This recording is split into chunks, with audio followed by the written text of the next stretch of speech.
December 21st, 1945, Frankfurt, Germany, 6:15 in the evening. The telephone rings. General Marcus Thornfield sits at his desk in the Supreme Headquarters as reviewing reports on Soviet troop movements in Eastern Europe. The war with Germany ended 7 months ago, but a new kind of war is beginning. A cold one, but the kind fought with positioning and pressure rather than bullets and blood. The phone keeps ringing. Captain James Aldridge, his naval aide, moves to answer it. Thornfield doesn't look up. He's read the same paragraph 3 times.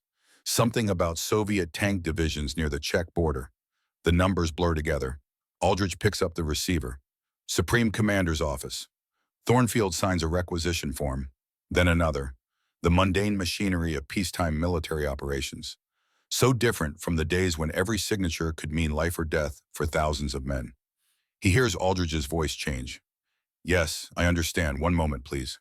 Thornfield looks up. Aldridge's face has gone white, not pale, white, like someone drained all the blood from it in an instant. "Sir," Aldridge says, his voice cracks slightly. "It's Heidelberg Military Hospital." The pen stops moving in Thornfield's hand. He knows. Before Aldridge says another word, before the receiver changes hands, before the doctor's voice crackles through the static, Marcus Thornfield knows. He takes the phone, brings it to his ear, listens. A doctor speaks, clinical, professional. The words come in a rush. Pulmonary embolism. Massive. Sudden. Everything possible was done. Thornfield says nothing. General Blackwood passed away at 1750 hours, the doctor concludes. "I'm very sorry, sir." Thornfield holds the phone against his ear for another 10 seconds after the doctor stops talking. The line hums with distance and static. 300 kilometers of telephone wire connecting Frankfurt to Heidelberg. Connecting the living to the dead. He sets the receiver down, not gently, not violently, just sets it down. The office falls silent. Aldridge stands frozen by the desk. General Garrett Whitmore, the chief of staff, stops mid-stride in the doorway, sensing something wrong. Thornfield sits. 1 minute passes, then 2. His hands rest on the desk, perfectly still. His face shows nothing. No tears, no emotion. Just a blankness that frightens Aldridge more than grief would. 3 minutes. Finally, Thornfield speaks. He's gone. The words fall into the room like stones into still water. Another pause. Longer this time. Thornfield stares at something beyond the walls, beyond Frankfurt, beyond Germany itself. "God help us," he says quietly. "Victor's actually gone." Whitmore steps fully into the room now. "Sir." Thornfield doesn't seem to hear him. He's speaking to himself, or to someone who isn't there. "God help us all." The rain begins outside, soft at first, then harder. December rain in occupied Germany. Cold and relentless. Thornfield stands slowly, walks to the window, places both hands on the frame, and stares out at the darkening city. Frankfurt, bombed into rubble, now rebuilding, now at peace. But somewhere in this broken country, in a hospital 300 kilometers away, lies the body of the man who helped win the war. Victor Blackwood, dead at 60. Not on a battlefield, not in glory, in a hospital bed, paralyzed, helpless. The universe has a cruel sense of irony. Thornfield closes his eyes. The weight of it settles on his shoulders. Not just grief, something heavier, something that feels like missed opportunities, crystallizing into permanent regret. "Sir," Whitmore says carefully, "is there anything you need?" Thornfield doesn't turn around. "I need to be alone, Garrett." "Of course, sir." Whitmore and Aldridge leave. The door clicks shut behind them. Thornfield remains at the window, watching rain streak down the glass, watching the city disappear into winter darkness. And for the first time in 35 years of knowing Victor Blackwood, Marcus Thornfield then allows himself to acknowledge a truth he's spent decades avoiding. He needed Victor, not just for what Victor could do, for who Victor was. And now he's gone. And Thornfield never said it, never once said the words that mattered. 12 days earlier, December 9th, 1945, late evening, Thornfield is working late when the first call comes. The one about the accident. His private line rings at 11:30 at night. Only a handful of people have that number. His wife, the president, a few senior generals, and Eleanor Blackwood. "Marcus." Her voice is steady, but he can hear the effort it takes to keep it that way. "Victor's been in an accident." The room tilts slightly. "Where? Route 38 near Mannheim. A truck." "It doesn't matter." "His neck, Marcus. They say his neck is broken." Thornfield's free hand grips the edge of his desk. How bad? Eleanor's silence answers before her words do. He can't move. Anything below his neck. The doctors say, she pauses, they say he'll never walk again. If he survives. If. The word hangs there. Victor Blackwood. The man who charged across Sicily while German shells fell like rain. Who led the Third Army 600 miles in 4 weeks. Who saved the entire Allied campaign at Bastogne. That Victor Blackwood might not survive a car accident on a quiet German road. I'm coming, Thornfield says. Marcus, you don't have to. I'm flying out at dawn. He hangs up, sits back in his chair, stares at the ceiling. Victor Blackwood is invincible. Everyone knows this. He survived 40 years of military service, survived being shot at, shelled, bombed, survived leading from the front when every regulation said a general should command from the rear. You don't break Victor Blackwood. The war couldn't do it. But a 2.5-ton army truck making a left turn did. Thornfield thinks about the last time he saw Victor, 3 weeks ago. A brief, awkward meeting when Thornfield visited the 15th Army headquarters. Victor commanded the 15th now, a paper army, an administrative unit tasked with writing the official history of the European campaign. For a man who lived for combat, it was a humiliation. They'd barely spoken. 10 minutes of stilted conversation about historical documentation and record-keeping.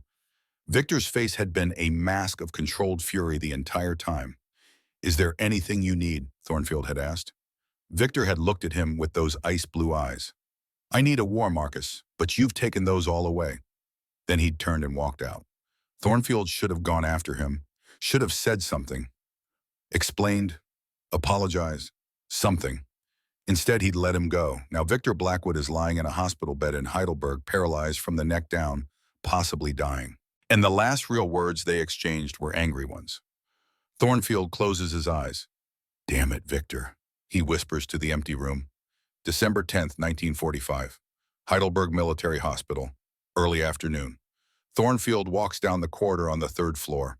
His boots echo on the linoleum. The smell of disinfectant is overwhelming. It reminds him of field hospitals during the war. Blood and antiseptic and fear. But this is different. This is peacetime. This is supposed to be safe. He stops at room 317, takes a breath, pushes open the door. The room is small, one window, gray light filtering through. Victor Blackwood lies in the bed, absolutely still. At first, Thornfield thinks he's sleeping. Then Victor's eyes move. They track toward the door, toward Thornfield. It's the only thing that moves. Thornfield has seen terrible things, seen men with limbs blown off, seen boys dying in mud. But this might be worse. To see Victor Blackwood reduced to this. All that energy, all that ferocious vitality trapped inside a body that won't respond. Victor, Thornfield says. Victor's eyes narrow slightly, not quite a glare, but close.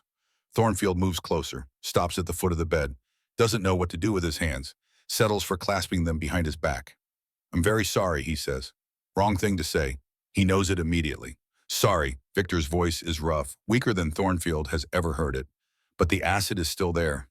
Sorry about what, Marcus? Sorry that a cavalryman can't ride anymore? That's not. Sorry that your problem general finally got taken care of without you having to do it yourself. Victor, please. The doctors were very thorough, Victor continues. His eyes don't blink. They explained everything. C3, C4 vertebrae, complete spinal cord injury, no sensation below the neck, no movement, no hope. Thornfield feels something crack inside his chest. They said I'll live, Victor goes on. Isn't that wonderful news, Marcus? I get to live. Like this. For years, probably. Lying in a bed, helpless, useless. You're not useless.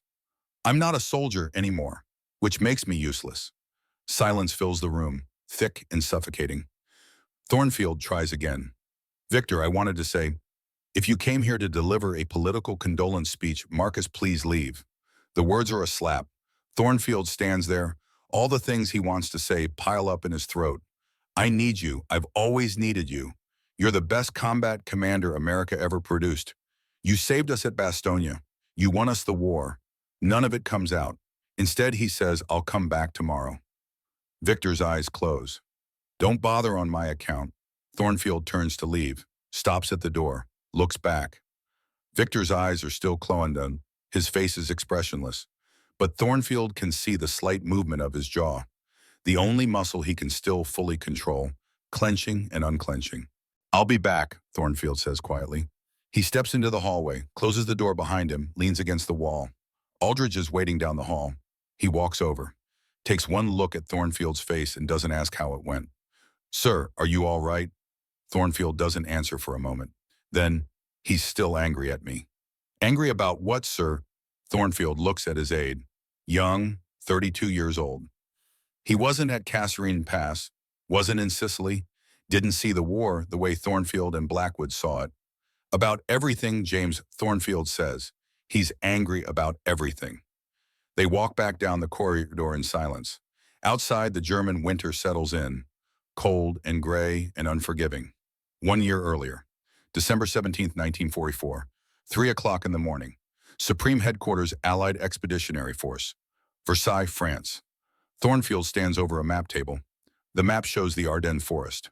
And across that forest, German panzer divisions are punching through American lines like a knife through paper.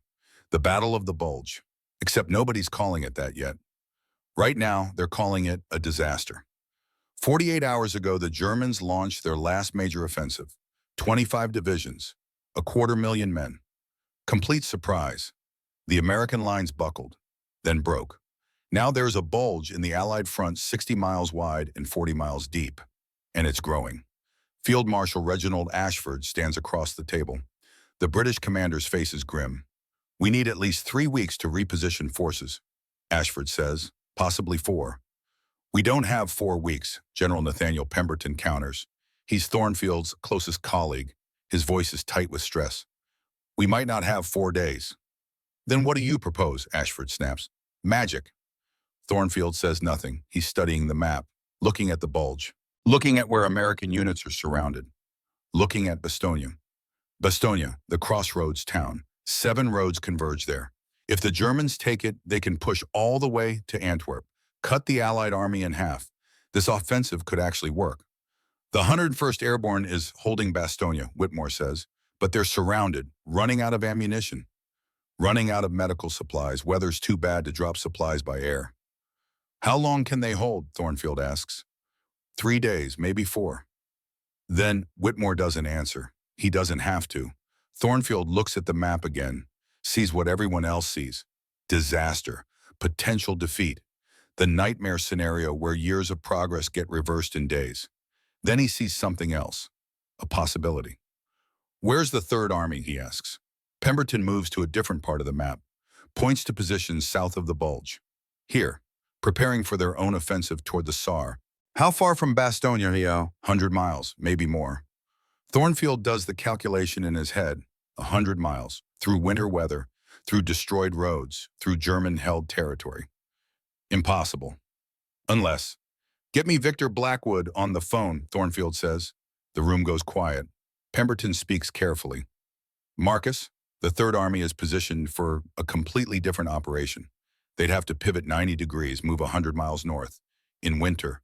In days." "I know what I'm asking." "It's impossible." Thornfield looks up from the map, meets Pemberton's eyes. "Get me Victor Blackwood." 20 minutes later, the call goes through. Victor's voice crackles over the line. He sounds alert. He always sounds alert. "Thornfield." Not Marcus, not Sir, just Thornfield. "Victor, we have a situation. I heard Germans caught us with our pants down. They've broken through in the Ardennes. Bastogne is surrounded." "I know. What do you want me to do about it?" Thornfield grips the phone tighter. "I need you to save us." Silence on the other end. Not empty silence, charged silence. The kind that precedes lightning. "You need me," Victor says slowly. "Now you need me." "Victor, where were you when I needed approval for fuel to push to Berlin? Where were you when I asked for 2 more divisions? Where were you when—" "Victor, please." The line goes quiet again. Thornfield can hear his own heartbeat, can hear Pemberton and Whitmore and Ashford breathing behind him, waiting. "How long do I have?" Victor asks finally. "The 101st can hold for 3, maybe 4 days. I need to move the entire Third Army, 100 miles, through snow, through Germans. You're asking the impossible, Marcus." "I know. You're asking me to do what no one else can do." "Yes." Another pause. Thornfield can almost see Victor on the other end. In his headquarters, probably looking at his own maps, calculating. The man who sees the battlefield the way a master sees a chessboard, 10 moves ahead, while everyone else is still calculating the first. 48 hours, Victor says. The staff says you need at least. I said 48 hours. Thornfield closes his eyes, feels something like relief, and something like terror. Victor, if you fail, I won't fail. I never fail, Marcus. That's why you called me. The line clicks dead. Thornfield sets down the receiver, turns to face his staff. Ashford is shaking his head. He can't possibly move that fast. Pemberton looks worried. Marcus, if Blackwood doesn't make it in time, I know.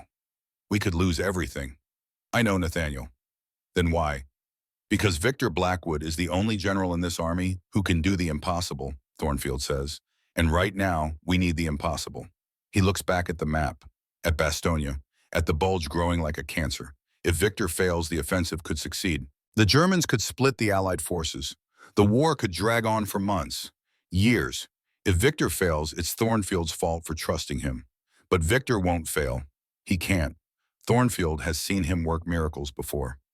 December 19th, 1944, Victor's Third Army begins to move. Reports come in throughout the day. Thornfield stands at the map table tracking their progress. Hour by hour, mile by mile, the Third Army pivots like a massive door swinging on hinges, 90 degrees, from facing east to facing north. 133,000 men, 11,000 vehicles, all moving through winter weather, through destroyed roads, through enemy territory. It's working, Pemberton says, disbelief in his voice. He's actually doing it. Thornfield says nothing, just watches. The colored pins move on the map, each one representing thousands of soldiers, tanks, artillery pieces, supply trucks, all of them moving because Victor Blackwood wills it. December 22nd, 1944. The Third Army crashes into the German lines south of Bastogne. The sound of the guns can be heard for miles. American tanks and German tanks locked in brutal combat in the snow. Victor leads from the front, always from the front. His radio reports crackle through to headquarters. Terse, professional, updates every few hours. Engaged enemy at coordinates. Pushing through resistance.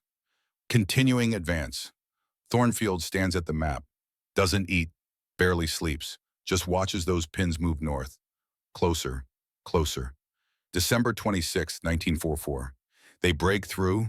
The Third Army links up with the 101st Airborne. Bastogne is relieved. The German offensive stalls, then begins to collapse. Victor Blackwood did the impossible. Again. When the confirmation comes through, the headquarters erupts in cheers. Officers shake hands, slap backs. The crisis is over. They won. Thornfield stands at the map, looking at where the Third Army pins now sit, at Bastogne. At the broken German lines, he should feel triumphant, victorious. Instead, he feels something more complicated. Gratitude, relief, and underneath it all, a gnawing awareness. He couldn't have done it. No one else could have done it. Only Victor. And that fact, that undeniable truth, sits heavy in Thornfield's chest, because it means Victor was right. Victor is irreplaceable. And Thornfield will never be able to acknowledge that publicly. Never be able to say, you saved us. You did what I couldn't do. You're the reason we're still winning this war. Because to say that would be to admit his own limitations. And supreme commanders don't admit limitations. So Thornfield says nothing, just sends orders for Victor to be awarded another medal. Just issues a statement praising the Third Army's courage and skill. Just moves on to the next crisis. And Victor, reading those orders in his headquarters in Belgium, knows exactly what they mean. They mean, thank you for being useful, not thank you for being essential. The distinction matters. Victor folds the orders, sets them aside, doesn't respond. And the gap between the two men widens a little more. Back in Heidelberg, December 10th, 1945. Thornfield leaves the hospital, sits in the back of his staff car. Aldridge drives. Neither man speaks. Thornfield stares out the window at the gray German countryside. He's thinking about Bastogne, about the phone call, about Victor's voice saying, now you need me. He'd needed Victor then, would need Victor again. But for what? There's no war to fight, no enemy to defeat, except there isn't there, the Soviet Union. Stalin's armies sitting in Eastern Europe, the new threat. But that's tomorrow's problem. Today's problem is in room 317, paralyzed, dying, and Thornfield doesn't know how to fix it. Doesn't know how to bridge 35 years of professional distance in a hospital room where one man can't move and the other man can't speak. Sir, Aldridge says quietly, are you all right? No, James, Thornfield says. I don't think I am. The car drives on through the winter afternoon. Behind them, Heidelberg fades into the distance. Ahead, Frankfurt waits. And somewhere between the two cities, Marcus Thornfield realizes something he's been avoiding for years. He doesn't just need Victor Blackwood's skills. He needs Victor Blackwood, the man, the soldier, the one person who could make him better at his job by constantly questioning, challenging, pushing back. And now that man is lying in a hospital bed, maybe dying. And Thornfield never told him. Never once said, Victor, you make me better. The words are so simple, but they're impossible to say, especially now, especially when it might already be too late. December 15th, 1945, Heidelberg Military Hospital. Second visit. Thornfield returns. He brings something this time. Photographs. Pictures of the Third Army, taken during the war. Men in foxholes, tanks rolling through French villages, American soldiers shaking hands with liberated civilians. He sets them on the table beside Victor's bed. Victor's eyes move to look at them. For a long moment, neither man speaks. Then Victor's voice quieter than before. Those kids. Thornfield waits. I led them through hell, Victor says. Yes. Bastogne, the bulge, the push into Germany. I drove them hard, harder than anyone thought possible. They loved you for it, Thornfield says. Victor's eyes close briefly. They loved me because I didn't leave them behind. He pauses. The silence stretches. Not like some people. The words hit like a physical blow. Thornfield feels his throat tighten. Victor, I never left you behind. Victor's eyes open. Find Thornfield's. Didn't you know? D-Day Marcus, you left me out of D-Day. And there it is, the wound that never healed. Thornfield swallows. That was strategic. We needed the Germans to think, you needed me out of the way. The great Victor Blackwood, too unpredictable for the main show. Better to keep him benched, use him as bait. That's not fair. Fair, Victor's voice rises slightly, as much as it can. You used me, dangled me in front of the Germans like a lure, made them think I'd land at Calais while the real invasion went to Normandy. I sat in England while the biggest operation of the war happened without me. It worked, Thornfield says. The deception worked. We saved thousands of lives. You didn't trust me. The truth of it sits between them like a third presence in the room. Because Victor is right. Thornfield didn't trust him. Not completely. Victor was brilliant but volatile, aggressive but insubordinate. He won battles but created diplomatic nightmares.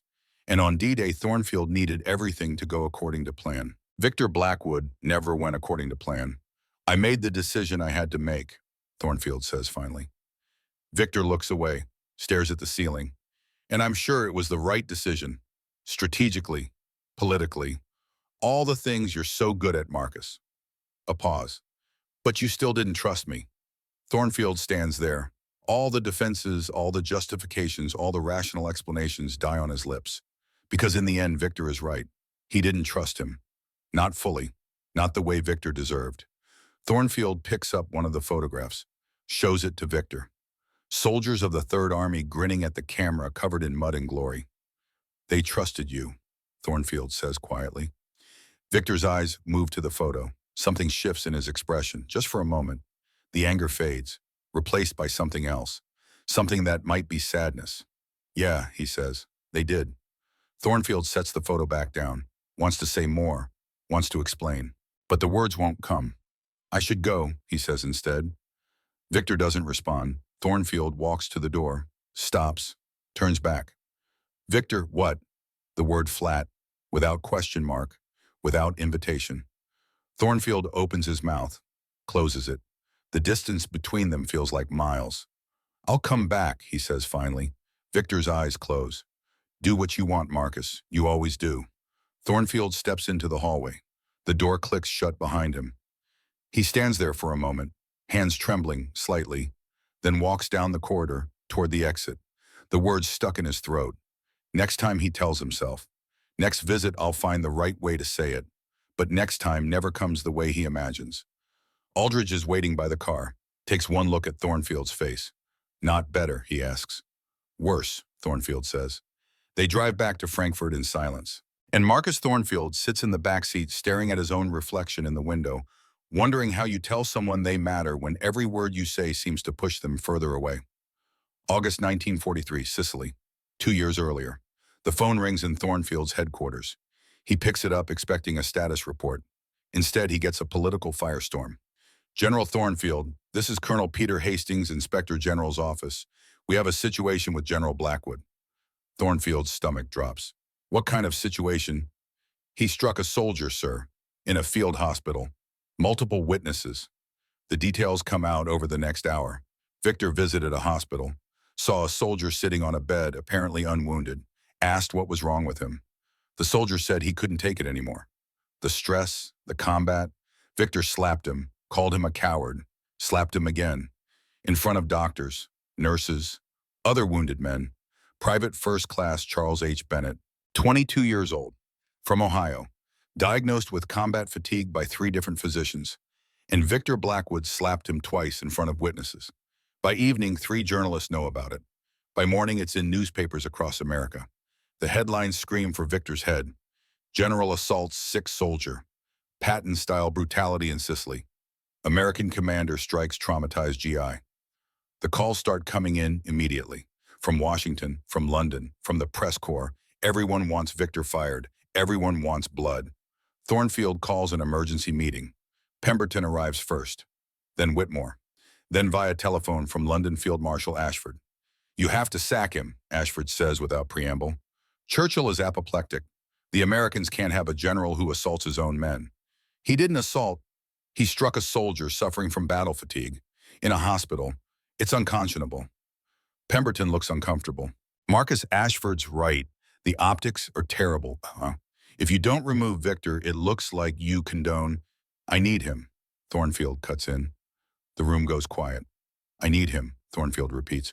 Do any of you understand that when we invade France, when we push into Germany, do you know who's going to break through their lines? He looks at each of them in turn. Not me. I can plan. Ashford can organize set-piece battles. But when we need someone to punch through the Siegfried line, when we need someone to move faster than the enemy, can react when we need someone to do the impossible, he pauses. Only Victor can do that. Marcus, Pemberton says carefully, the political cost. I'll handle the political I'll make Victor apologize publicly. I'll censure him. I'll do whatever the press needs to see, but I'm not removing him from command. Ashford's voice crackles over the line. You're making a mistake. Maybe, but it's my mistake to make. The meeting breaks up. Orders are issued. Victor will apologize publicly. We'll visit Private Bennett privately. We'll write a letter to the soldier's family. All of it choreographed, all of it political theater. But Victor stays in command. That evening, Thornfield sits alone in his office, then picks up the phone again, dials Victor's headquarters. It's past midnight. Victor answers anyway. He always answers. Blackwood. Victor, it's Marcus. Silence. I'm keeping you in command, Thornfield says. More silence. But you owe me a public apology, and you need to visit that soldier. Privately. Make it right. Is that an order? Yes. A long pause. Fine. Thornfield waits for something more. A thank you. An acknowledgement. Something. The silence stretches. Victor, he says finally, I went to bat for you. The Prime Minister wanted you gone. Half my staff wanted you gone. The press is calling for your head. I kept you. Because you need me, Victor says. His voice is flat. Not because you trust me, not because you respect me, because you need what I can do. That's not, it is, Marcus, and we both know it. Thornfield wants to argue, wants to say, no, I kept you because you're brilliant, because you're irreplaceable, because this army needs you. But the words won't come. Victor, I just wanted you to know. The line goes dead. Victor hung up. Thornfield sits there with the receiver in his hand, listening to the dial tone. He sets it down slowly, wants to call back, wants to say the things that need saying, but he doesn't. He tells himself Victor understands, that actions speak louder than words, that keeping him in command is thanks enough. But deep down, Thornfield knows better. Deep down, he knows that sometimes words matter more than actions. Sometimes people need to hear it said out loud. Sometimes keeping silent feels safer, but causes more damage in the long run. He doesn't call back, just sits in the dark. And the gap widens a little more. December 21st, 1901, Frankfurt, Germany, 10 o'clock at night. Marcus Thornfield sits alone in his office. The call came 6 hours ago. The one that said Victor Blackwood was dead. Gone at 5:50 p.m. Pulmonary embolism. Massive. Sudden. Nothing could be done. Since then, Thornfield has been going through the motions. He issued the official statement. Dignified, appropriate, full of praise for Victor's service and sacrifice. The kind of statement supreme commanders make when generals die. He notified the relevant parties, the War Department, the President, Victor's family, though Eleanor already knew. He arranged for the body to be transported to Luxembourg for burial. Victor had requested it in writing months ago, wanted to be buried with the men of the Third Army, not in Arlington, not in some general's cemetery, with his soldiers. Thornfield handled all of it, efficiently, professionally. Now it's done, and he's alone. A bottle of whiskey sits on his desk, not regulation, not appropriate for Supreme Headquarters. But tonight, Thornfield doesn't care. He pours 2 fingers into a glass, drinks, pours again. The door opens. Vivian Ashworth steps in, his personal secretary, 32 years old, sharp, perceptive. She's worked for Thornfield for 3 years, knows him better than most. "Sir," she says, "you should go home. I'm fine here. You've been here for 16 hours. I'm aware." She doesn't leave, just stands there, waiting. Thornfield looks up, really looks at her. She's concerned, actually concerned, not just performing the duties of a secretary.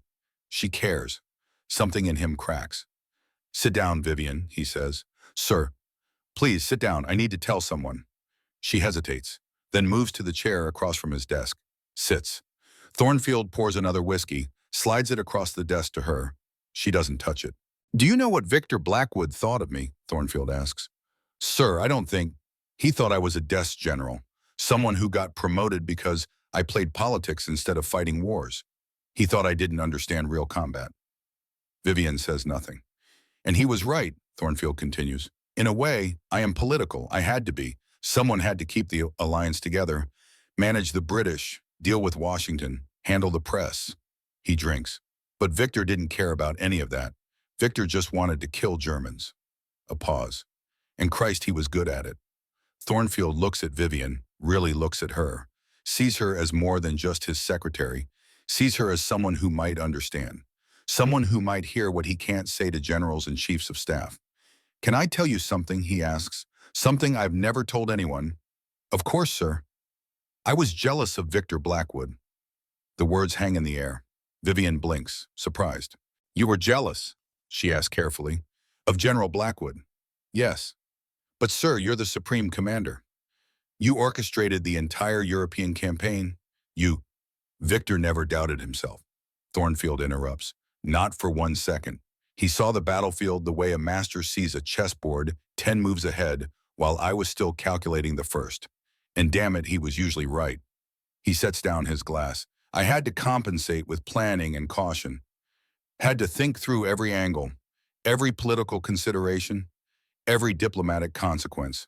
Victor just acted, moved, won." Vivian picks up her glass now, takes a small sip, listening.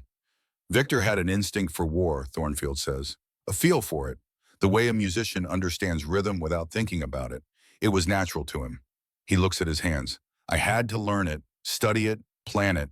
And even then I was never as good as Victor at the actual fighting." "But you won," Vivian says gently. "The Allies won. We won because Victor did what Victor did and I did what I did. Together." He refills his glass. "Separately, neither of us was complete." The room falls quiet. Outside Frankfurt sleeps, the city that was bombed into rubble. Now occupied, now at peace, but not really at peace, just waiting for the next war. "Victor couldn't have done my job," Thornfield says. "He would have punched Field Marshal Ashford in the first week, would have told Churchill to go to hell, would have created a dozen international incidents before breakfast." A slight smile, sad, brief. "So I did what I had to do, kept the alliance working, kept the supplies flowing, kept everyone pointed in the same direction." He drinks, and Victor did what he had to do, won battles, saved campaigns, made the impossible happen. "It sounds like you worked well together," Vivian offers. "We did." God help us, we did, even though we hated it half the time. Thornfield looks at the ceiling.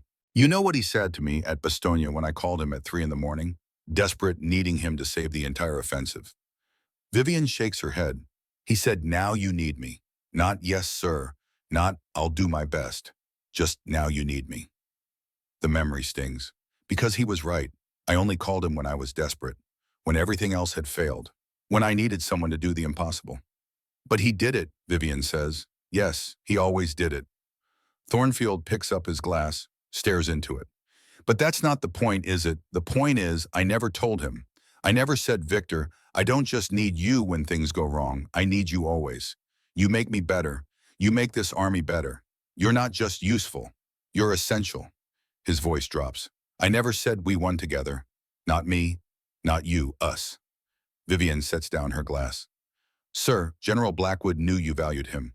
You kept him in command when everyone wanted him gone. I kept him because I needed what he could do. That's different from valuing who he was. The distinction hangs between them. Do you understand? Thornfield asks. Victor thought I saw him as a tool, a weapon to use when necessary, and I never told him otherwise. Never said the words that would have made a difference. He stands, walks to the window, looks out at the dark city. Now he's dead, and I'll never have the chance. Vivian doesn't respond right away. When she does, her voice is quiet. What would you have said if you had the chance? Thornfield closes his eyes. I would have said, Victor, I didn't just need what you could do. I needed you, the man, the soldier, the leader who made decisions I couldn't make, who took risks I wouldn't take, who won battles I couldn't win. He opens his eyes. I would have said I was jealous because you were naturally good at the thing I had to work hardest at. And instead of resenting you for it, I should have been grateful. Because you covered my weaknesses the way I covered yours. A long silence. Then Thornfield turns back to his desk, sits down heavily. But I didn't say any of that. I said, I'm very sorry, while he lay paralyzed in a hospital bed. That's what I gave him at the end. Pity. That's not fair to yourself, Vivian says. Isn't it? She has no answer. Thornfield pours another whiskey, doesn't drink it, just stares at it. There's something else, he says. Something I haven't quite put into words yet. What's that? He looks up at her, a feeling, like I've lost something bigger than just Victor, like there's a consequence I haven't fully grasped yet. What do you mean? I don't know, not exactly, it's just… He struggles for the words. The world is changing, Vivian. The Soviets, the atomic bomb, a new kind of war coming. One will have to fight differently. He picks up his glass, holds it without drinking. And I can't shake the feeling that we just lost something we'll desperately need, something irreplaceable. Victor. Not just Victor, what Victor represented, what Victor could do. Thornfield finally drinks. But I can't explain it, not yet. I just know something important died today. Something beyond a man. The whiskey bottle is half empty now. Thornfield sets down his glass. Go home, he says. Get some sleep. Tomorrow we start planning the funeral. Vivian stands, hesitates. Sir, for what it's worth, I think General Blackwood knew. Maybe not the words, but I think he knew. Thornfield wants to believe that. He doesn't. Good night, Vivian. Good night, sir. She leaves. Thornfield sits alone in the silence. Outside, it starts to rain. He thinks about Victor, about 35 years of professional distance, about all the times they clashed, all the times Victor was right and Thornfield couldn't admit it, all the times Thornfield needed Victor and couldn't say it, all the missed opportunities crystallizing into permanent regret. He opens his desk drawer, pulls out a photograph, taken in May 1945, after VE Day, a group photo of Allied commanders. Thornfield stands in the center. Supreme Commander, the architect of victory. Victor Blackwood stands to the side. Not quite in the group, not quite separate. His face is neutral, professional, but his eyes tell a different story. Eyes that say, you won. Congratulations, I was just the tool you used. Thornfield stares at the photo, remembers that day, the photographers arranging everyone, the British on one side, the Americans on the other, Thornfield in the middle because he was in charge. Victor had arrived late, hadn't wanted to come at all. It's for the press, Thornfield had said, for history. It's for you, Victor had replied, but he'd stood for the photo anyway. Now Thornfield looks at that photo and sees what he didn't see then. Victor standing apart, not quite belonging, not quite valued. A weapon, a tool, useful but not essential. Except he was essential, and Thornfield never told him. He sets the photo on his desk, leaves it there, doesn't put it back in the drawer. From now on he wants to see it, wants to remember, wants to carry the weight of what he failed to say. The rain continues outside, and Marcus Thornfield sits alone with his whiskey and his regrets, knowing that some mistakes can't be fixed. Some words left unsaid stay unsaid forever. Some opportunities once lost never return. 2 years earlier, June 1944, London, England, the D-Day planning meeting. Thornfield stands at the head of a conference room. Maps of Normandy cover the walls. Models of landing beaches sit on tables. Every detail of Operation Overlord planned down to the minute. The largest amphibious invasion in history. And Victor Blackwood isn't in the room. General Pemberton notices. Of course he notices. "Marcus," he says quietly, pulling Thornfield aside. "Why isn't Victor here?" Thornfield glances at the door, as if Victor might walk through at any moment. "Because I'm not giving him a command on D-Day." Pemberton stares. "What?" "Victor stays in England. You're leaving your best combat general out of the main invasion." "Yes." Pemberton looks genuinely shocked. "Why?" Thornfield turns back to the maps, to the beaches codenamed Utah, Omaha, Gold, Juno, Sword. "Because Victor is too famous," he says. "The Germans know him, fear him. Rommel's intelligence officers track his every movement. So we're going to use that." Understanding dawns on Pemberton's face.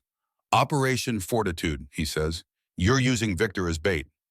We leak information that Victor is in southeast England, building up forces, preparing for an invasion. The Germans will assume he's landing at Calais, the closest point to England. It's what they expect. And while they're watching Victor, we land at Normandy." Pemberton is quiet for a moment. "Victor will never forgive you," he says finally. "I know. He'll see it as a betrayal, being left out of the biggest operation of the war. I know that too. Is it worth it?" Thornfield looks at the maps, at the swell of what they're attempting, at the stakes. "If the deception works, we save thousands of lives. We achieve total surprise. We get the foothold in Europe we need." He picks up a pointer, taps Normandy. "This is the right decision, militarily, strategically, politically." "And personally?" Pemberton asks.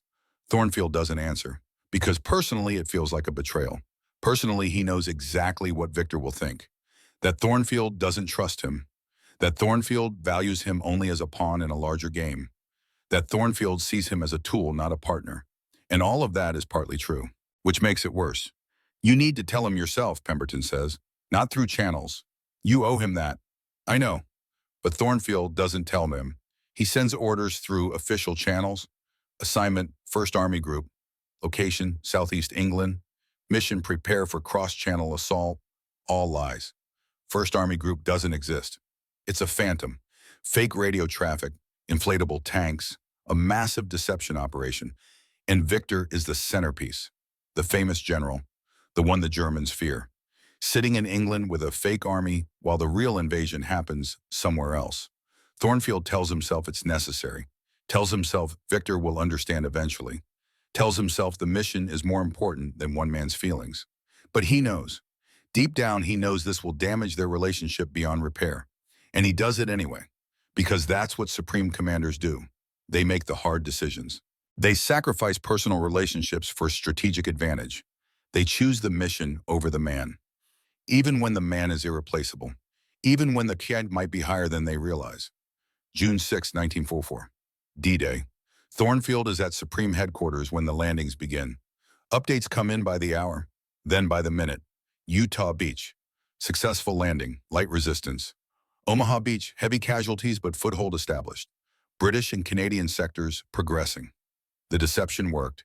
The Germans kept divisions at Calais, waiting for Victor Blackwood to land there with his phantom army.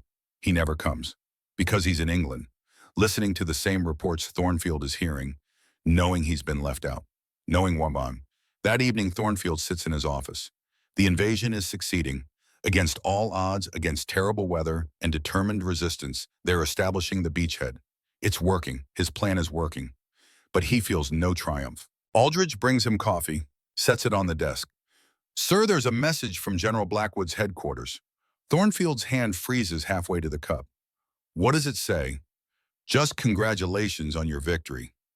Your victory, not our victory, not the Allied victory, your victory. Thornfield sets down the cup without drinking. Reads the message himself. 3 words. Congratulations on your victory. Signed Blackwood. No first name, no rank, just so Blackwood. Cold, formal, distant. The message of a subordinate to a superior officer, not the message of a partner to a partner. Has General Blackwood requested to speak with me? Thornfield asks. No, sir.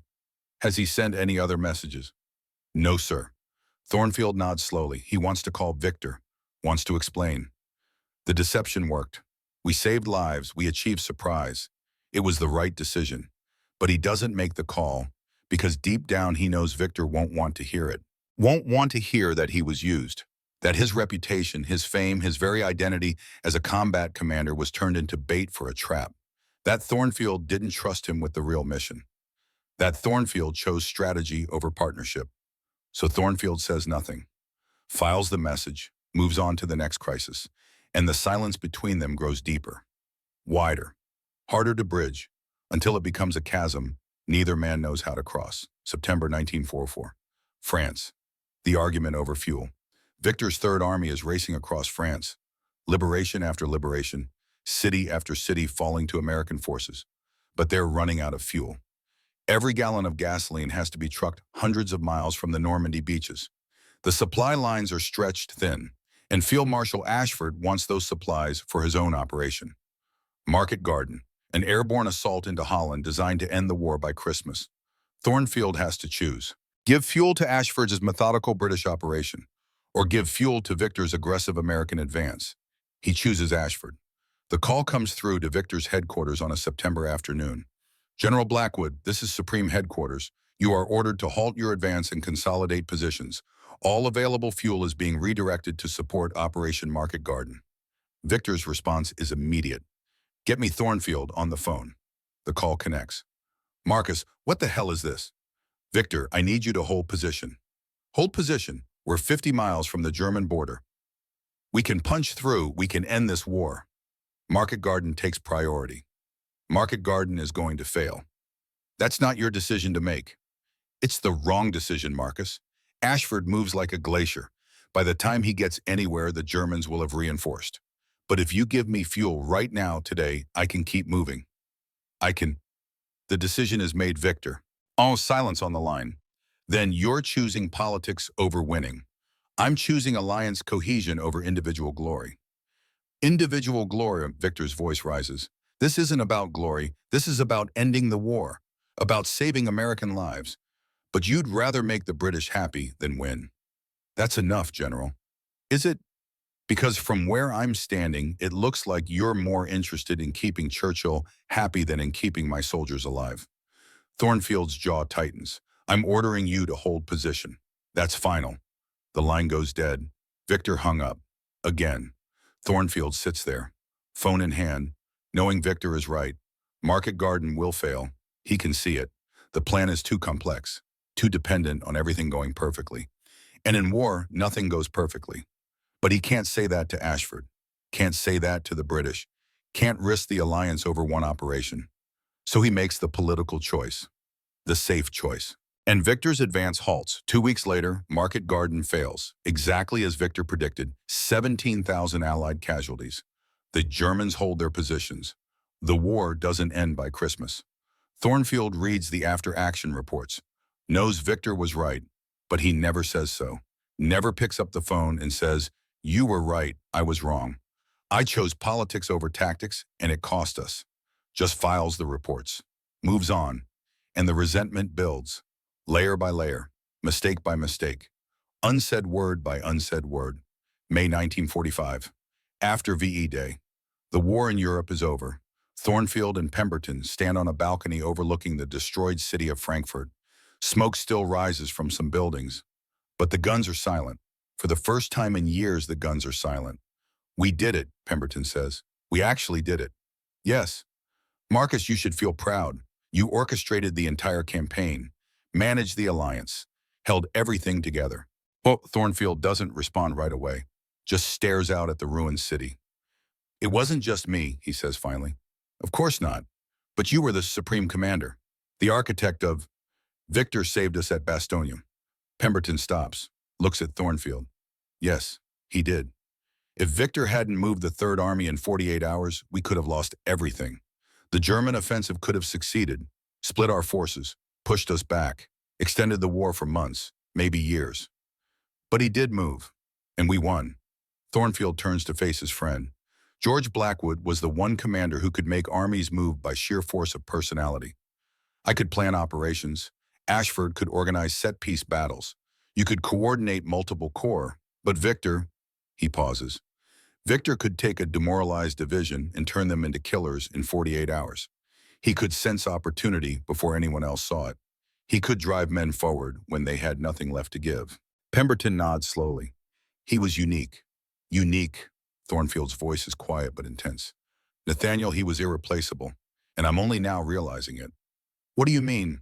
Thornfield walks to the edge of the balcony, grips the railing. I spent the entire war managing Victor, reining him in, defending him from politicians and reporters and his own worst instincts, sometimes holding him back when I should have let him run. He looks down at the street below, and now that it's over, I realize how much I depended on him, how much I needed him to do the things I couldn't do, the things no one else could do. You both did your jobs, but only one of us could do what the other couldn't. Thornfield turns back. Victor couldn't have managed the alliance, couldn't have dealt with Churchill and Roosevelt and de Gaulle. He would have self-destructed in a week, would have punched someone, started a diplomatic incident, destroyed everything. He pauses. But I couldn't have done what Victor did, couldn't have moved armies like he did, couldn't have won at Bastogne, couldn't have driven across France at that speed, couldn't have made men believe they could do the impossible. So you needed each other. Yes. Thornfield looks at Pemberton. But I never told him that, never acknowledged it, just kept managing him, controlling him when I needed the impossible done, then pushing him aside when the crisis passed. Pemberton is quiet for a moment. It's not too late, he says. The war's over. Things will calm down. You'll have time to talk, to make things right. Thornfield wants to believe that, but he doesn't, because he knows Victor, knows the anger, knows the resistance that's been building for years, and he doesn't know how to bridge that gap, doesn't know how to say I was wrong about so many things, and I need you to know that. So he says nothing, and the opportunity slips away, as it has slipped away so many times before, and will slip away again and again, until there are no opportunities left, until it's too late. December 19th, 1945, Heidelberg Military Hospital. Late afternoon, Marcus Thornfield returns to see Victor one last time. He knows it's the last time. Can feel it. The doctors are worried. Victor is weaker. Breathing is harder.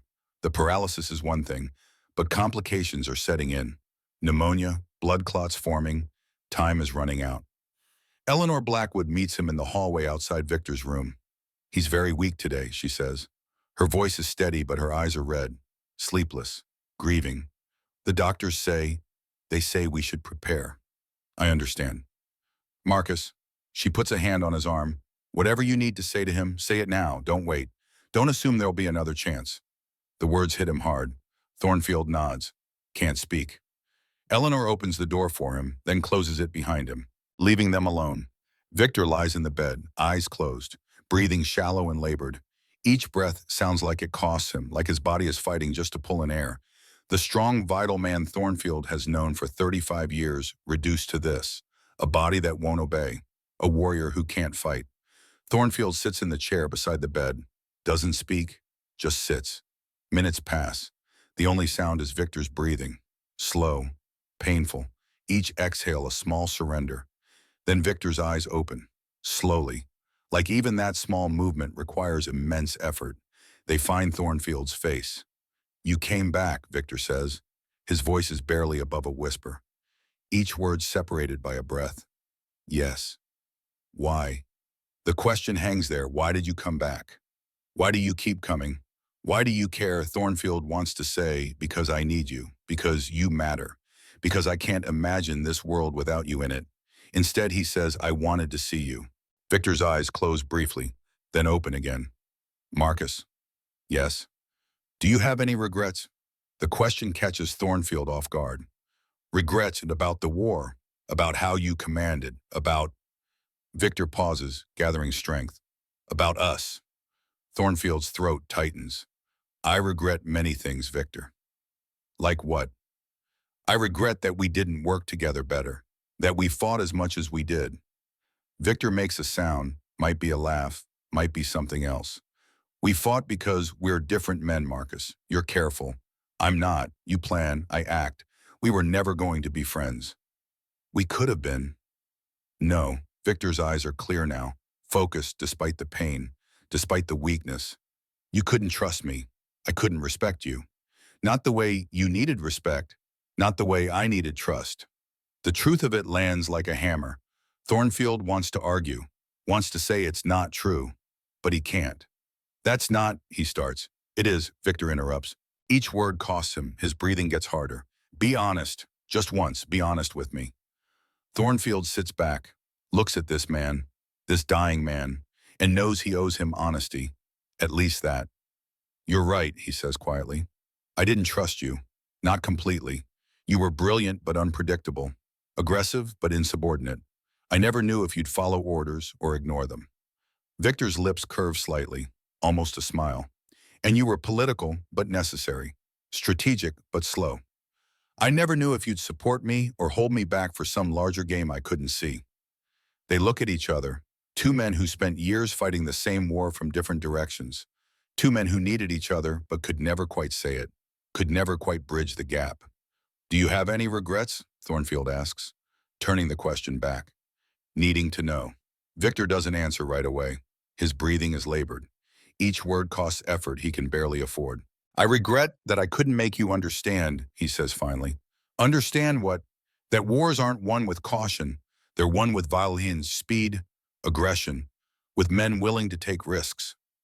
They're also won with planning, logistics, diplomacy. See Victor's eyes close. Even now, even at the end, we still can't agree. Thornfield feels something breaking inside him. This is it. This is the moment. If he's going to say what needs to be said, it has to be now, right now, before it's too late. Victor, I want to tell you, don't. Thornfield stops.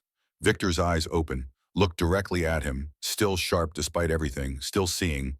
Don't say whatever you're about to say. Don't make this harder than it needs to be. But I need you to know, Marcus, Victor's voice is firm despite its weakness. Did you hold me back? Did you keep me from doing what I was meant to do? The question is a knife. Thornfield wants to lie, wants to say no, wants to deny it. But he can't.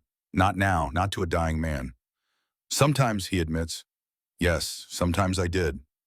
Victor nods slightly, as much movement as he can manage.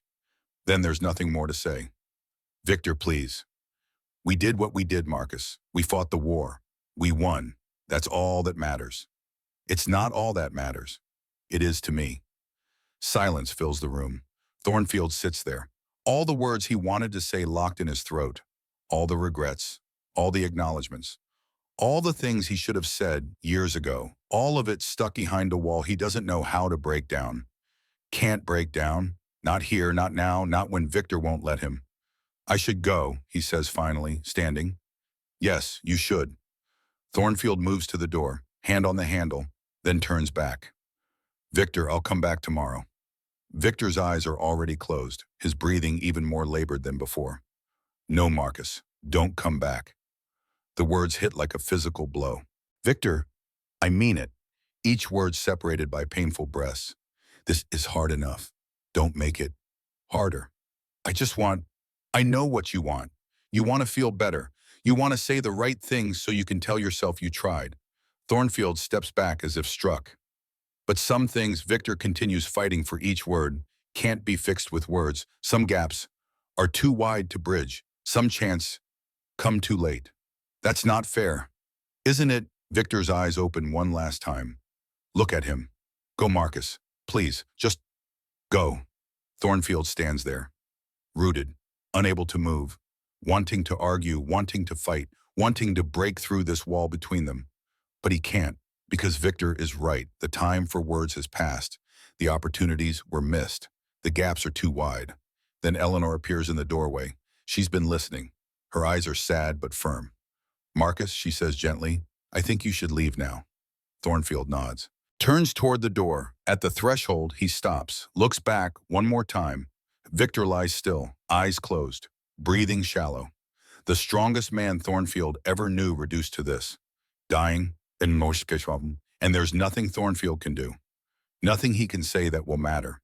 Nothing that will bridge 35 years of professional distance in these final moments. Thornfield opens his mouth, tries one more time. Victor Ihuem, goodbye, Marcus, Victor whispers without opening his eyes. Not, see you later. Not, take care. Goodbye. Final, forever. Thornfield steps into the hallway. The door closes behind him with a soft click that sounds like the end of the world. He stands there, trembling, can't move, can't breathe. Eleanor touches his arm. He's very tired, Marcus. The pain medications, he meant it. Thornfield's voice cracks. He doesn't want me to come back. He said goodbye. Eleanor doesn't deny it, can't deny it. Her eyes fill with tears. I'm sorry, Marcus. I'm so sorry. Thornfield walks down the corridor, each step heavier than the last, each step taking him further from the one conversation that might have mattered, the one conversation that might have fixed things, the one conversation that will never happen now. Behind him in room 317, Victor Blackwood lies dying, alone with his anger and his pain and his disappointment. And Marcus Thornfield will never see him alive again, never hear his voice again, never have another chance to say the things that needed to be said 35 years ago. All of it lost. Forever. The hallway stretches endlessly before him. Behind him a door closes, and with it any possibility of redemption, any chance to make things right, any hope of bridging the unbridgeable. Gone. December 21st, 1945, Frankfurt, 7 o'clock in the evening, 1 hour after the phone call. Thornfield sits at his desk, the photograph from 1945 in front of him, the one of all the Allied commanders after VE Day. Victor standing apart, not quite belonging, he stares at it, remembers the day it was taken, May 1945. Victory celebrations, everyone celebrating except Victor. Victor who stood for the photo because Thornfield asked. Victor who walked away immediately after. Victor who never felt like part of the victory he helped create. Thornfield picks up the photo, turns it over. On the back in his own handwriting from years ago are words he wrote but never showed anyone. The Architect and the Builder, MT, 1945. The Architect and the Builder. That's what he thought they were. But he was wrong. They were partners, equals, different but essential. And Thornfield never told Victor that. Never said, we built this victory together. Not me, not you, us. He sets the photo down, picks up his pen, adds new words underneath the old ones, the man I should have thanked. He sets down the pen, stares at what he's written. Too little, too late, but all he has, a knock at the door. Come, General Whitmore enters. Sir, I've prepared the initial funeral arrangements as you requested. Thank you, Garrett. The president wants to attend, Churchill as well. It's become quite a production. Of course it has. Victor Blackwood dying makes headlines, makes news. Everyone wants to be seen honoring the fallen hero. Keep it simple, Thornfield says. Victor wanted to be buried with his men in Luxembourg. No state funeral, no Arlington, just Luxembourg. Yes, sir. We've arranged for December 24th, Christmas Eve. Christmas Eve. Victor will be buried on Christmas Eve. The irony would have amused him. That's fine. Whitmore hesitates. Sir, are you all right? No, Garrett, I don't think I am. Whitmore doesn't know what to say to that, stands there uncomfortably. Is there anything I can do? Thornfield looks at him, this loyal chief of staff, this competent, reliable officer. Can you change the past? Thornfield asks. Sir, can you go back in time and make me say things I should have said, make me value things I should have valued, make me acknowledge things I should have acknowledged? Whitmore shakes his head slowly. No, sir. Then there's nothing you can do. Whitmore leaves. Thornfield sits alone. Outside, the rain continues. And somewhere in Germany, Victor Blackwood lies in a morgue. Dead, beyond reach, beyond words, beyond regret. And Marcus Thornfield is left with nothing but the weight of what he failed to do, failed to say, failed to be, for 35 years. December 24th, 1945. Luxembourg American Cemetery. Christmas Eve. It rains, cold, steady, relentless. The kind of rain that soaks through wool uniforms and into bones. The kind that turns earth to mud and makes everything gray. Marcus Thornfield stands at the edge of an open grave. Around him, hundreds of soldiers from the Third Army. They came from across occupied Germany. Some walked, some hitchhiked on supply trucks. They came because Victor Blackwood asked to be buried here. With them, with the men he led through hell. Not in Arlington with the other generals. Not in some place of honor and ceremony. Here, in the mud, in the rain, with his soldiers. The chaplain speaks. Words about duty and sacrifice and eternal rest. Words Thornfield doesn't hear. He's staring at the coffin. Polished mahogany, American flag draped across it. 3 stars on the flag marking a lieutenant general. Inside that box is Victor Blackwood, the man who saved Bastogne, the man who drove 600 miles in 4 weeks, the man who could make armies move by force of will alone. Dead at 60, the universe's idea of justice, or irony, or cruelty. Thornfield can't tell which. He stands between General Pemberton and Field Marshal Ashford. The British commander flew from London for the funeral. Even Ashford, who fought with Victor, constantly recognized what he was, what he meant. Eleanor Blackwood stands across from them, dressed in black, face composed, holding herself together through sheer will. The same steel that made her able to marry a man like Victor, to live with the knowledge that he might not come home, to watch him court death for 40 years. Now death finally caught him, but not on a battlefield, not in glory, in a hospital bed, paralyzed, helpless, alone. The chaplain finishes his prayer. The honor guard steps forward. 7 men from the Third Army. They raise their rifles, fire 3 volleys into the gray sky. The shots echo across the cemetery, across the white crosses that mark where other soldiers lie. Men of the Third Army, men Victor led, men who died so Europe could be free. Now their general joins them. A bugler plays taps. The mournful notes drift through the rain. Slow, sorrowful, final. Thornfield stands at attention. His face shows nothing. No tears, no emotion. Just a blank mask that he learned to wear over years of command. The face that gives nothing away. But his hands are clasped behind his back. And General Pemberton, standing beside him, can see Thornfield's knuckles. White, bloodless, gripping his own hands so hard they tremble. The only sign that something is breaking inside. The coffin lowers into the ground. Slowly, inch by inch, ropes creaking, disappearing into the earth. Victor Blackwood, gone. The ceremony ends. People begin to drift away, murmuring condolences, shaking hands with Eleanor, paying respects. Thornfield doesn't move. He stands there, staring at the grave, at the coffin now resting at the bottom, at the flowers people are placing on top, at the finality of earth and wood and rain. Pemberton touches his arm. Marcus, we should go. Thornfield doesn't respond. Marcus, 35 years, Thornfield says. His voice is flat, empty. I knew him for 35 years. I know. We went to West Point together, graduated in the same class, served in the same army for 3.5 decades, fought the same war. Pemberton waits. Thornfield's voice drops to barely a whisper. And I never told him. Never told him what? Thornfield turns, looks at his old friend, and for the first time his mask cracks. His eyes are red, not crying, not yet, but close, so close. I never told him what he really meant, what he really was. Marcus. I never told him he was the best battlefield commander America ever produced. I never told him that when I couldn't sleep at night, it was because I worried about fighting without him. I never told him that half the time I was yelling at him for insubordination, I was secretly glad someone had the courage to tell me I was wrong. The words pour out, years of restraint crumbling, decades of professional distance collapsing. Pemberton doesn't know what to say. Thornfield looks back at the grave. I thought we had time. I thought after the war, when things calmed down, we'd sit down over drinks, and I'd finally say what needed to be said. I'd tell him, Victor, we won together.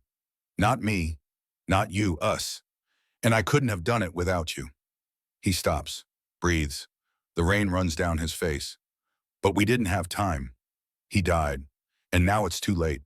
Pemberton grips his shoulder. He knew Marcus. He had to know. Did he? The question hangs there. Thornfield turns away from the grave, starts walking toward the cars. Pemberton follows. They walk in silence through the mud and the rain, past row after row of white crosses. American soldiers, British soldiers, Canadian, French, all of them dead, all of them buried far from home, all of them part of the price of victory. Thornfield stops suddenly. Pemberton almost runs into him. Marcus.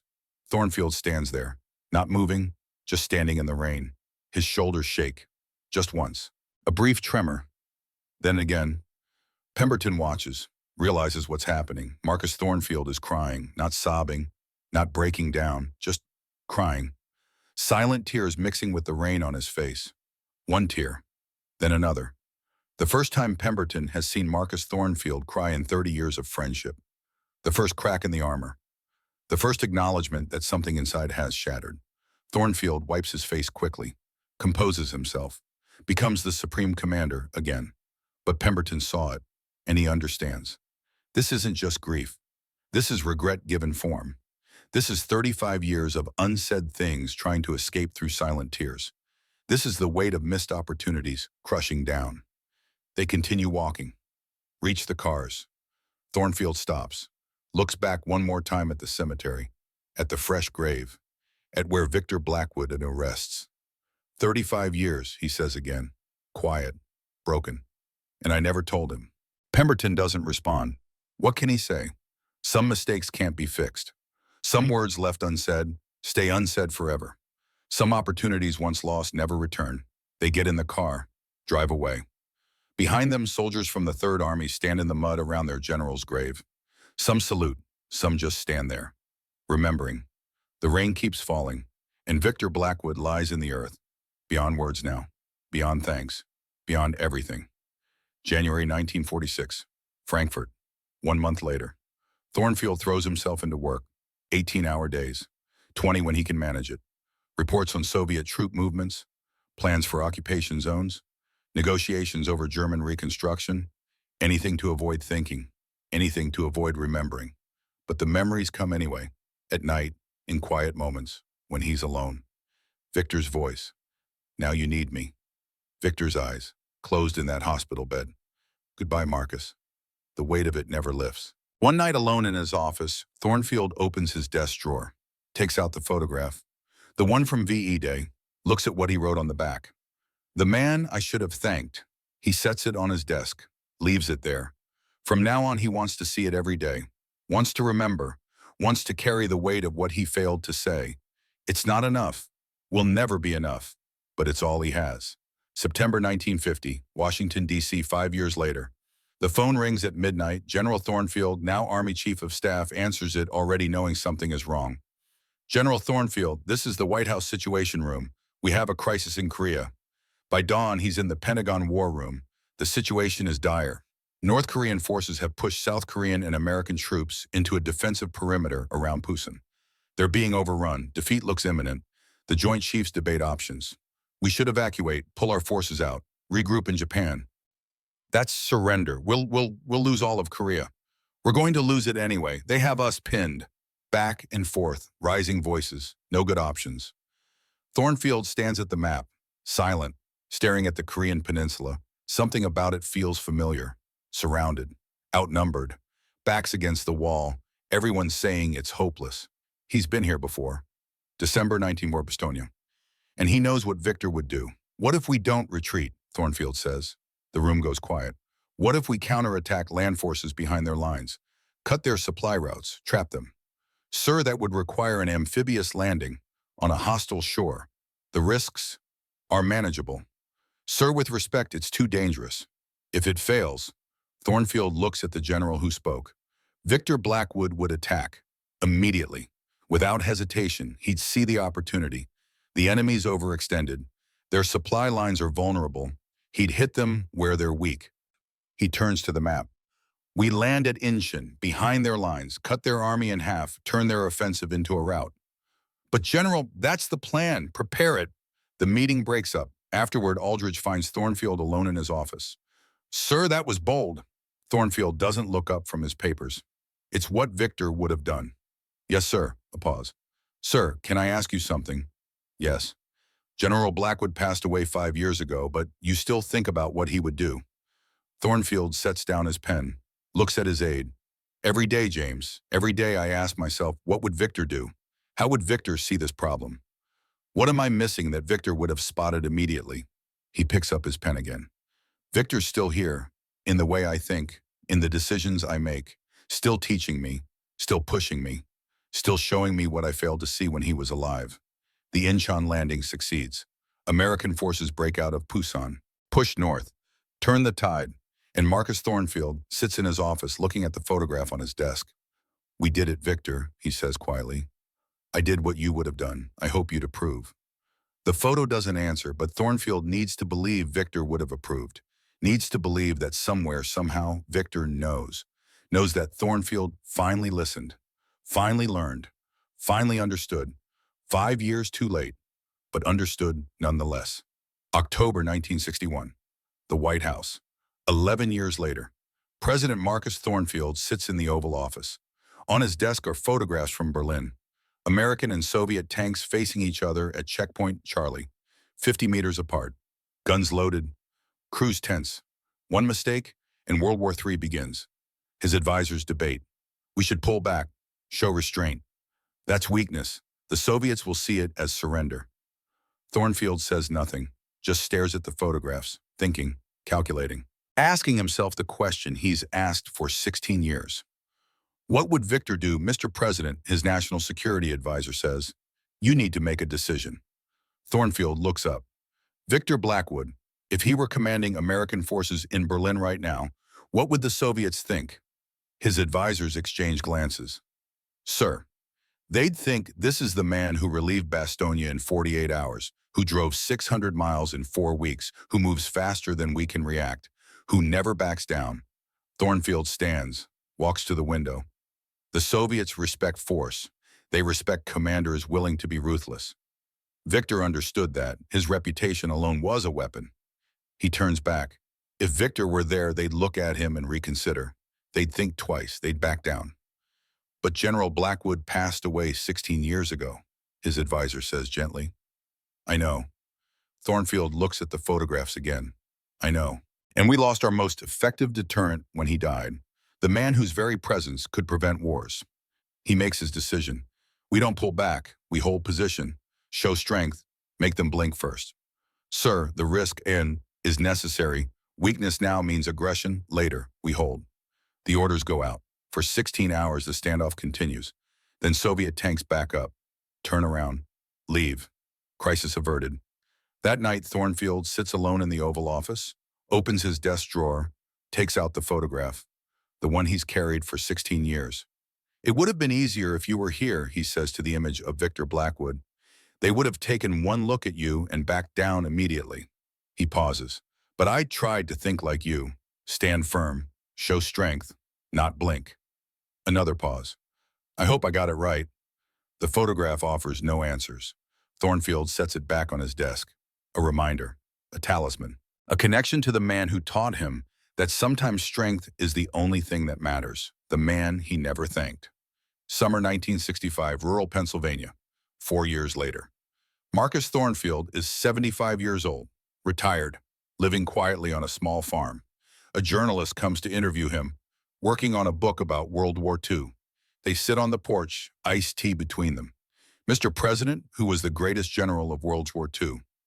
Thornfield looks out at his garden, at the peaceful countryside, takes his time. In terms of pure battlefield genius, he says finally, Victor Blackwood, without question. The journalist looks surprised. But sir, you were the supreme commander. You orchestrated the entire European campaign. Thornfield turns to face him. I orchestrated. Victor executed. There's a difference. What do you mean? I could look at a map and say we need to take that city, but Victor had to figure out how. Victor had to take tired, scared soldiers and make them do the impossible. He pauses. And he could do that better than anyone America ever produced. The journalist writes quickly, what was your relationship with General Blackwood like? Thornfield is quiet for a long time. Complicated. We argued constantly. Victor thought I was too political, too cautious. I thought Victor was too reckless, too insubordinate. Were you both right? Yes, but that's what made us effective. I needed someone to push boundaries, to demand the impossible. and Victor needed someone to give him direction, to prevent him from self-destructing. So you worked well together. We did. Together we were greater than either of us could have been alone. The journalist checks his notes. Any regrets? The question sits there.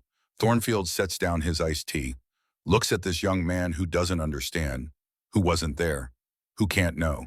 I regret that I never told Victor Blackwood what he really meant, Thornfield says quietly. What did he mean? Everything. The difference between victory and defeat, between success and failure.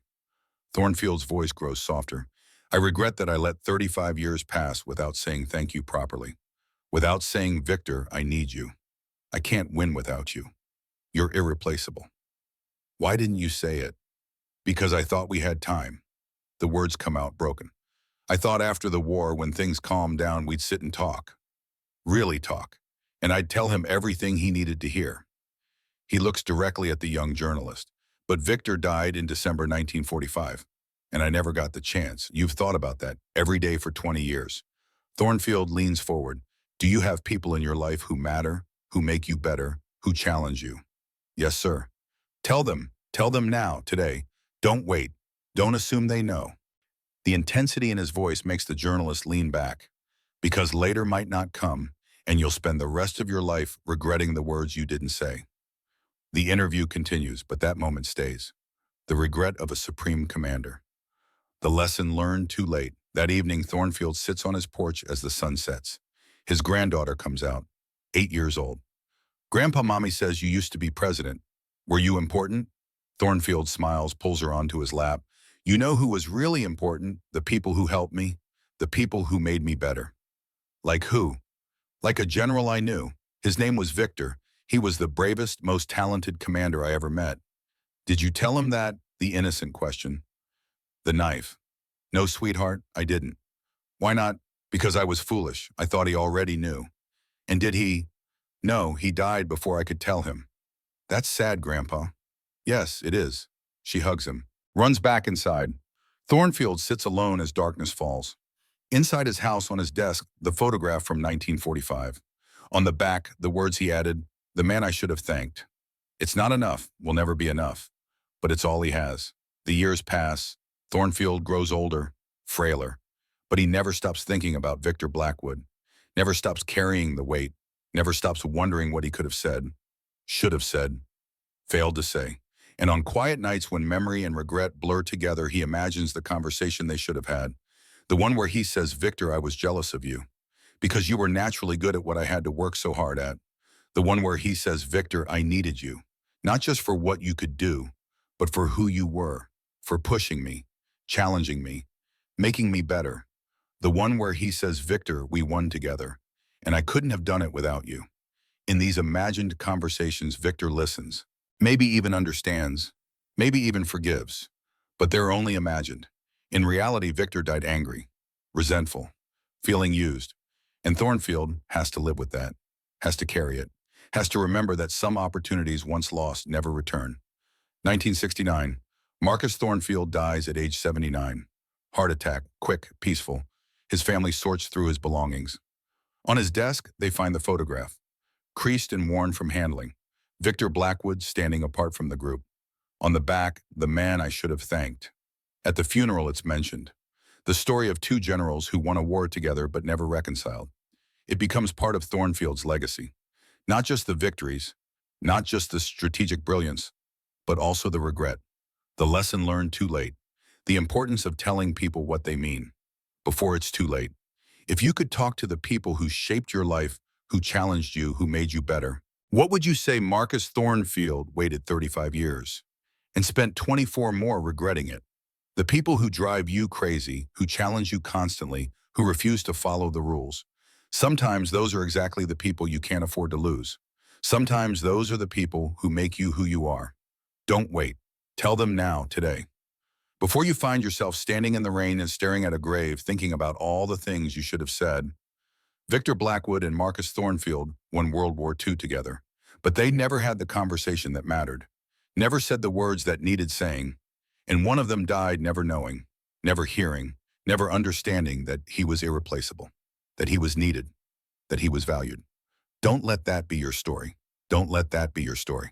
In his final years, Marcus Thornfield would sometimes sit at his desk late at night writing letters he'd never send. Letters to Victor Blackwood. Letters that began, "Dear Victor, I should have told you." He'd write for hours, filling pages with words that came too late, words that would never be read, never acknowledged, never answered. But he wrote them anyway, because the act of writing was the only way he knew to bridge the unbridgeable, to say the unsaid, to reach across death and distance and regret. In one letter dated March 1967, he wrote, "Victor, I've been thinking about Bastonia, about that phone call at 3 a.m., about how I asked you to do the impossible and you simply said 48 hours. No hesitation, no doubt, just certainty. I never told you what that meant to me, that certainty, that confidence, that absolute refusal to accept defeat. I envied it, Victor. God help me, I envied you for it, because I was never certain. Every decision I made was accompanied by doubt, by second guessing, by the weight of all the things that could go wrong. But you never doubted, and that made you dangerous, and essential, and irreplaceable. I should have told you that. Should have said, Victor, your certainty covers my doubt. Your action balances my caution. Your instinct complements my planning. Together we were complete. Apart we were both diminished. I understand that now. 22 years too late, but I understand it." The letter ends there, unsigned, unsent, filed away with dozens of others in a desk drawer. Words written to a dead man. Confessions made to silence. Apologies offered to air. But Thornfield kept writing them. Because the alternative, accepting that some things can never be said, never be fixed, never be made right, was unbearable.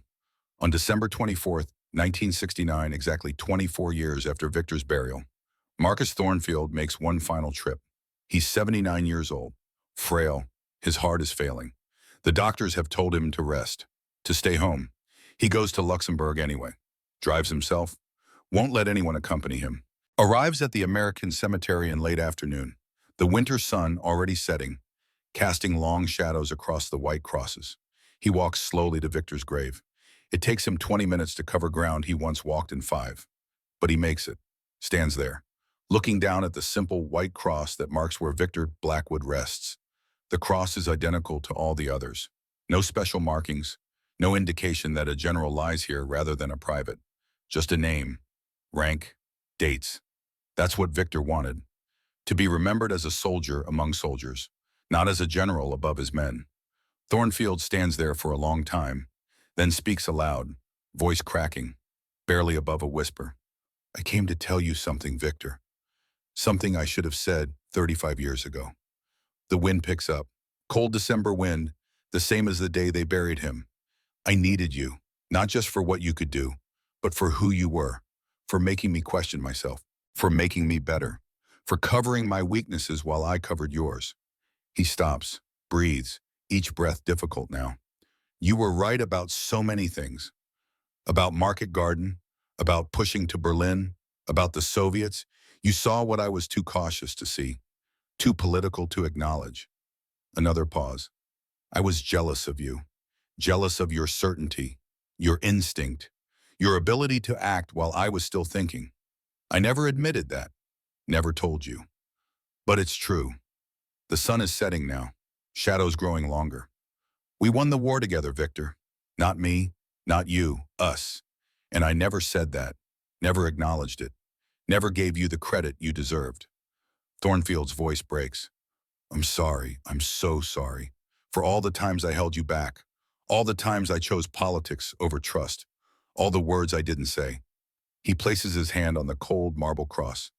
"You died thinking I saw you as a tool, a weapon, something to be used and set aside." Tears run down his weathered face. "But that's not true.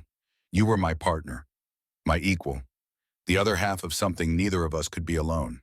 He stands there, hand on the cross, as the sun sets behind him. "I hope somehow you know that now. I hope somewhere, somehow you understand." The cemetery is silent except for the wind. Thornfield removes his hand, steps back.